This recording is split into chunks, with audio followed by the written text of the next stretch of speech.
నమస్తే welcome to 99 TV నేను ప్రియాంక భారత్ ప్రపంచంలోని అత్యధిక చమురు వినియోగించే దేశాల్లో మూడో స్థానంలో ఉంది. దేశ ఆర్థిక వ్యవస్థ ఎంత వేగంగా అభివృద్ధి చెందుతుందో చమురు అవసరం కూడా అంతే వేగంగా పెరుగుతోంది. అయితే భారతదేశానికి అవసరమైన ముడి చమురులో దాదాపు 85% పైగా విదేశాల నుంచే దిగుమతి చేసుకోవాల్సి వస్తోంది. అందుకే ప్రపంచంలో ఎక్కడైనా యుద్ధం జరిగినా, చమురు ధరలు పెరిగినా, సముద్ర మార్గాల్లోనే ఉద్రిక్తతలు నెలకొన్నా భారత్ పై దాని ప్రభావం తప్పకుండా ఉంటుంది. ఇలాంటి పరిస్థితుల్లోనే 2026 జూన్ నెలలో భారత్ చరిత్రలోనే కొత్త రికార్డు సృష్టించింది. వెస్ట్ ఆసియాలో యుద్ధ ఉద్రిక్తతలు, హర్ముజ్ జలసంధిపై ఆందోళనలు, అంతర్జాతీయ మార్కెట్లో చమురు ధరల హెచ్చుతగ్గులు కొనసాగుతున్నప్పటికీ భారత్ ఏకంగా రోజుకు 4.93 మిలియన్ బ్యారెళ్ల ముడి చమురును దిగుమతి చేసుకుంది.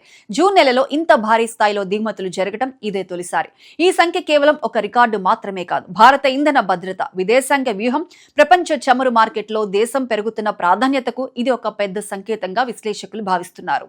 ఈ రికార్డు వెనుక అత్యంత ఆసక్తికరమైన అంశం రష్యా పాత్ర. ఉక్రెయిన్ యుద్ధం ప్రారంభమైన తరువాత పాశ్చాత్య దేశాలు రష్యాపై కఠిన ఆర్థిక ఆంక్షలు విధించాయి. యూరోప్ దేశాలు రష్యా నుంచి చమురు కొనుగోళ్లను భారీగా తగ్గించాయి. దీంతో రష్యా తన చమురును తక్కువ ధరలకు ఆసియా దేశాలకు విక్రయించడం ప్రారంభించింది. ఈ అవకాశాన్ని భారత్ వ్యూహాత్మకంగా వినియోగించుకుంది. అంతకుముందు భారత్ కు ప్రధాన చమురు సరఫరాదారులుగా Iraq, Saudi Arabia, United Arab Emirates ఉండేవి. కానీ 2022 తర్వాత పరిస్థితి పూర్తిగా మారిపోయింది. ప్రస్తుతం రష్యా భారతదేశానికి అతిపెద్ద ముడి చమురు సరఫరాగా నిలిచింది. తాజా గణాంకాల ప్రకారం జూన్ నెలలో మాత్రమే భారత్ రోజుకు సుమారు 2.6 మిలియన్ బ్యారెళ్ల రష్యన్ క్రూడ్ ను దిగుమతి చేసుకుంది. అంటే దేశం మొత్తం చమురు దిగుమతుల్లో సగానికి పైగా ఇప్పుడు రష్యా నుంచే వస్తోంది. మే నెలలో ఈ సంఖ్య రోజుకు 2.13 మిలియన్ బ్యారెళ్లు మాత్రమే ఉండగా ఒక్క నెలలోనే గణనీయమైన పెరుగుదల నమోదైంది. అసలు భారత్ ఎందుకు రష్యా చమురును అంత పెద్ద మొత్తంలో కొనుగోలు చేస్తోంది? దీనికి ప్రధాన కారణం ధర. అంతర్జాతీయ మార్కెట్లో బ్రెంట్ క్రూడ్ తో పోలిస్తే రష్యన్ యూరల్స్ క్రూడ్ సాధారణంగా డిస్కౌంట్ ధరకు లభిస్తుంది. ఒక బ్యారెల్ పై కొన్ని డాలర్ల తగ్గింపు కూడా లక్షల బ్యారెళ్ల కొనుగోలులో భారతదేశానికి కోట్లాది డాలర్ల విదేశీ మారక ద్రవ్యాన్ని ఆదా చేస్తుంది. ఇంధన దిగుమతుల బిల్లు తగ్గడం వల్ల ప్రభుత్వానికి, చమురు కంపెనీలకు, దేశ ఆర్థిక వ్యవస్థకు కూడా ప్రయోజనం కలుగుతుంది. అంతేకాదు, తక్కువ ధరలకు ముడి చమురు లభిస్తే పెట్రోల్, డీజిల్ ధరలపై కూడా కొంత ఒత్తిడి తగ్గే అవకాశం ఉంది. అయితే భారత్ రష్యా పైన పూర్తిగా ఆధారపడటం లేదు. ఇదే భారత ఇంధన విధానంలోని మరో బలం. రష్యాతో పాటు Iraq, Saudi Arabia, UAE, America, Kuwait, Nigeria, Brazil వంటి అనేక దేశాల నుంచి కూడా భారత్ చమురును దిగుమతి చేస్తోంది. దీన్నే ఇంధన వనరుల వైవిధ్యీకరణ లేదా డైవర్సిఫికేషన్ అంటారు. ఒక ప్రాంతంలో యుద్ధం జరిగినా లేదా ఒక దేశం సరఫరా నిలిపివేసినా ఇతర దేశాల నుంచి దిగుమతులు పెంచుకునే అవకాశం ఉండటం వల్ల ఇంధన భద్రత బలపడుతుంది.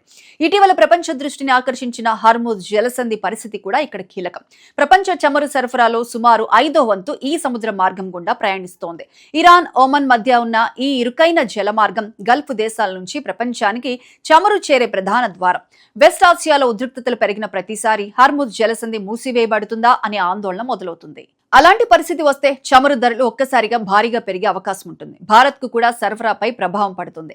అయితే ఈసారి ఉద్రిక్తతలు ఉన్నప్పటికీ భారత్ ముందుగానే భారీగా చమురు కొనుగోలు చేసి నిల్వలు పెంచుకోవడం ద్వారా భవిష్యత్తు ప్రమాదాలను కొంతవరకు తగ్గించుకుంది. ప్రపంచ చమురు మార్కెట్లో ధరలు ఎలా నిర్ణయించబడతాయో కూడా తెలుసుకోవాలి. చమురు ధరను కేవలం ఉత్పత్తి మాత్రమే నిర్ణయించదు. డిమాండ్, సరఫరా, యుద్ధాలు, రాజకీయ పరిణామాలు, ఓపెక్ నిర్ణయాలు, డాలర్ విలువ, సముద్ర రవాణా ఖర్చులు, బీమా ప్రీమియంలు వంటి అనేక అంశాలు ప్రభావితం చేస్తాయి.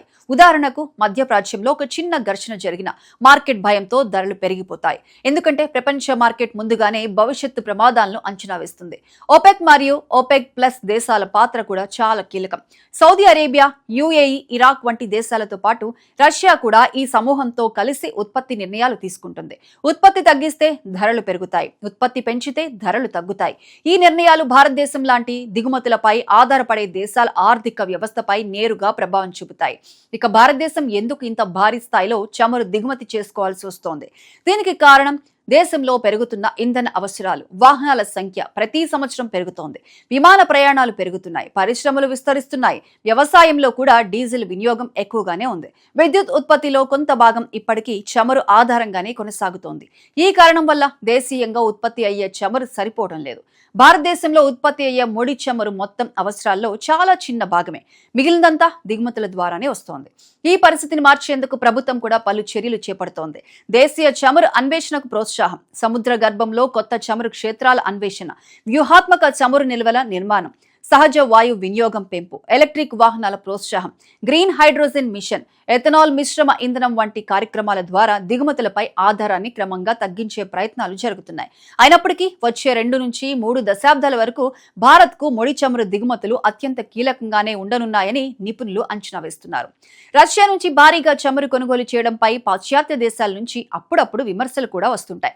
అయితే భారత్ తన వైఖరిని స్పష్టంగా వెల్లడిస్తోంది. దేశ ప్రజల ఇంధన భద్రత, ఆర్థిక ప్రయోజనాలే తమకు ముఖ్యమని, అంతర్జాతీయ చట్టాలను ఉల్లంఘించకుండా అందుబాటులో ఉన్న ఉత్తమ అవకాశాలను వినియోగించుకోవటం ప్రతి దేశ హక్కు అని భారత్ చెబుతోంది.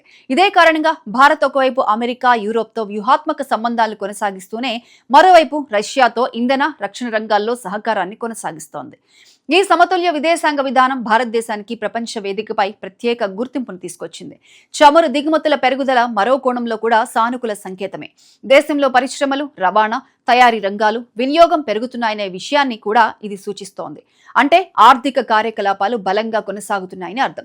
అయితే అదే సమయంలో దిగుమతుల బిల్లు పెరగటం వల్ల విదేశీ మారక ద్రవ్యంపై ఒత్తిడి కూడా ఏర్పడుతుంది. అందుకే ఒకవైపు తక్కువ ధరలకు చమురు కొనుగోలు చేస్తూనే మరోవైపు ప్రత్యామ్నాయ ఇంధనాల అభివృద్ధిపై దృష్టి పెట్టడం భారత్కు అత్యంత అవసరం. మొత్తానికి 2026 జూన్లో భారత్ నెలకొల్పిన ఈ కొత్త దిగుమతి రికార్డు కేవలం ఒక గణాంకం మాత్రమే కాదు. ప్రపంచంలో ఎలాంటి యుద్ధ పరిస్థితులు, భౌగోళిక ఉద్రిక్తతలు ఉన్న దేశ ఇంధన అవసరాలను సురక్షితంగా తీర్చగల సామర్థ్యం భారత్కు ఉందని ఇది నిరూపిస్తోంది. రష్యాతో వ్యూహాత్మక ఇంధన భాగస్వామ్యం, బహుళ దేశాల నుంచి సరఫరా, ముందస్తు ప్రణాళిక, చమురు నిల్వల నిర్వహణ, సమతుల్య విదేశాంగ విధానం కలిసి భారతదేశాన్ని ప్రపంచ ఇంధన మార్కెట్లో మరింత బలమైన స్థానంలో నిలబెడుతున్నాయి.